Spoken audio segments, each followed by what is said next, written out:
Nobody, I'm sure, has missed by now the results of the US presidential election. Donald Trump will now be the 47th president starting from January 2025. He was, of course, the 45th as well. So what happens next? Welcome to Riks Europe, Roan Asselman, editor and America columnist for DoorBraak. Hi, Rebecca. Or welcome back, I should say. Starting off, were you surprised by the results?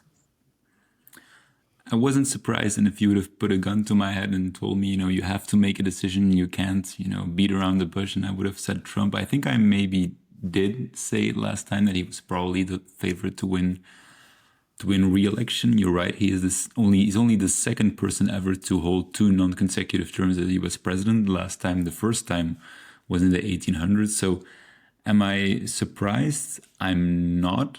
However, I think just like I said, the polls were disclosed. The polls, again, underestimated Donald Trump's support by a smaller margin, I think, than last time around, especially with the smaller margin than in 2016.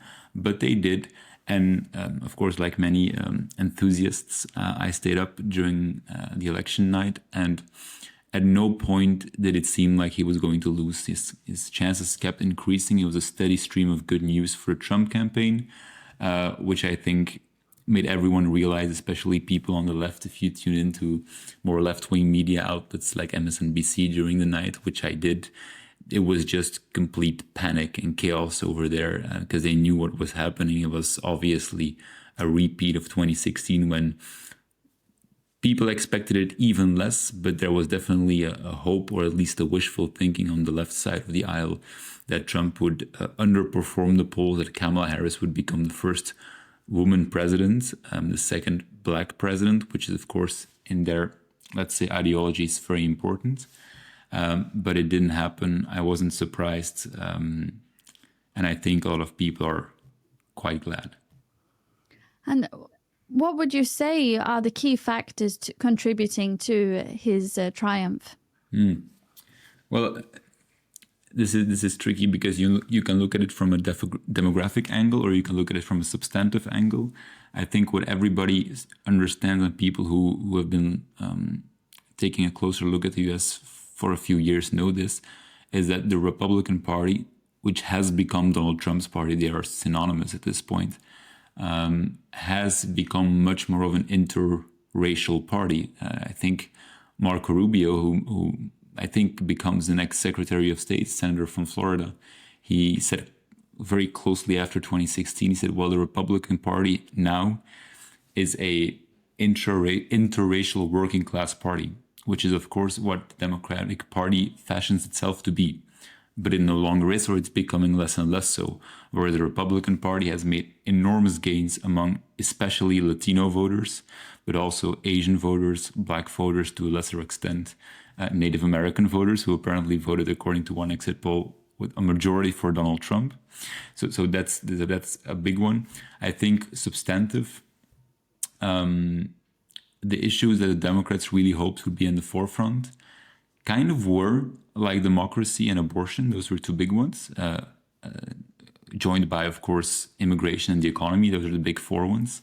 But whereas immigration and economy, Donald Trump had a very strong lead, Harris had the same thing with abortion and democracy, but the lead was not as big as it had to be. For example, and I like this data point very much because it shows something.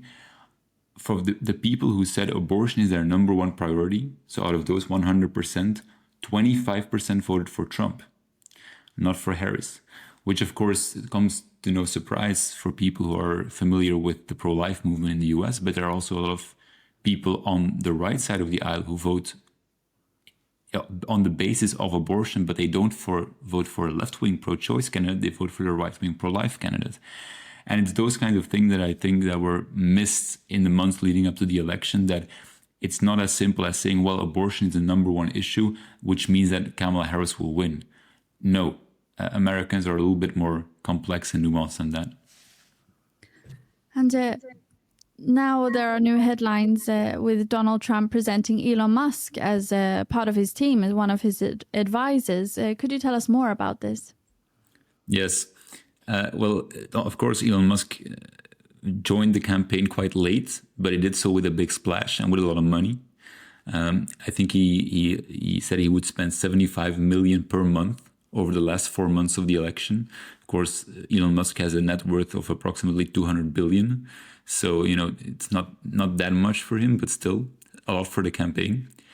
But more than that, I think what Elon Musk's hire, I don't know if he'll take a salary, but at least his association with the Trump campaign means, is that Trump is not going to make overtures to an establishment that no longer exists within the Republican Party. 2016 was very much a balancing act for him in getting his cabinet together. It was people from the more establishment side, people from the more Trumpy side, anything in between. It's clear Trump is going full Trump. And this is fair because, first of all, there is no real anti-Trump establishment anymore. Those people simply don't exist. But also, this is what people voted for. It's that simple. There was no other Republican Party people voted for. It's the Trump Party, and it's a Trump agenda that they voted for. And when Musk gets hired to lead the Department of Government Efficiency, DOGE, that is a fair concern, and this is a concern shared by many people, that there is an excess in regulation, too many bureaucrats governing too many aspects of the American people's lives. He's tapping into something there now. We'll see if Elon Musk, who is of course a business person, is the best person or the worst person, because there's kind of two theories there to solve this issue. But that's something that only time will tell. But what Musk's hire definitely means public perception-wise is that Trump has no interest. He's also his last term constitutionally, so he has no re-election to run for. Trump has no interest in listening to the critics. Trump is going to do Trump. Of course, the negative headlines for Donald Trump are very common, certainly here in Sweden, and the positive ones few and far between, it would seem. But do you believe that this connection with Elon Musk on his team will have a political backlash? I don't think so, because the people who are gonna hate Trump or gonna dislike Trump, let's say, we're gonna dislike him regardless. If anything, Elon Musk brings something of a widening of the base with it, because Elon Musk is he has become a political figure over the last few years, and he's done so very rapidly. But in essence, he was one of Barack Obama's best buddies when we're talking about green technology and the EV transition. And he still has a lot of goodwill from that world as well. So, maybe not as much as he used to, obviously, because if you publicly associate with someone like Donald Trump, you lose a lot of friends, you lose a lot of context, but you also gain many of them. But I don't think so. I think Elon Musk's impact on the Trump campaign, because he doesn't have the exact same profile as somebody like Trump or as somebody like, Ron DeSantis, or let's say somebody who is very steeped into Republican politics, I think that will broaden his appeal rather than restrict it or limit it. And I have one final question. Do you believe his second term will be as the previous, or do you think it will be different?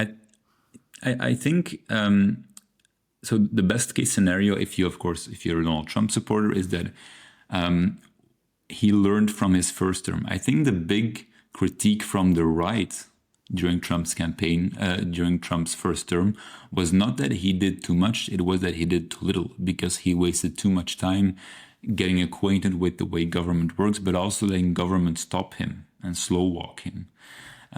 He tried to, perception is one thing, but reality is another. If anything, he tried to work too much within the system. That's the critique that's coming from the right.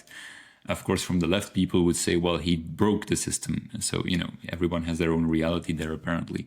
But from the right, and I think the right is more correct, Donald Trump tried to work within the system, within the boundaries set upon him by the Constitution, yes, but also just by daily political life in Washington, D.C.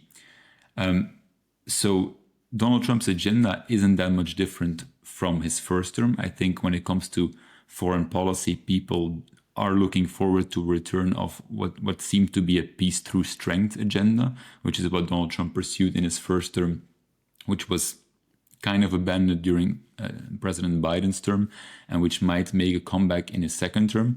Domestically, there's not a lot of things, he has a trifecta. So both chambers of Congress are also Republican. A few things will be on the agenda immediately. I think one of them will be the making permanent of the Trump tax cuts. So in his first term, he did tax cuts, not just for wealthy corporations, which was sometimes said, but quite across the board. But those have a sunset provision, meaning that they will end by themselves during this term. He's going to try to make those permanent. I think that's one of the things that's quite low-hanging fruit, because most people agree that this should probably happen despite the negative impact on the budget. So domestically, expect more of the same, I think. But I think expect more of the same more rapidly and more deeply than the first term. Thank you, Roan Asselman, editor and America columnist for DoorBraak, for your insights. Thank you. And thank you for watching Riks Europe.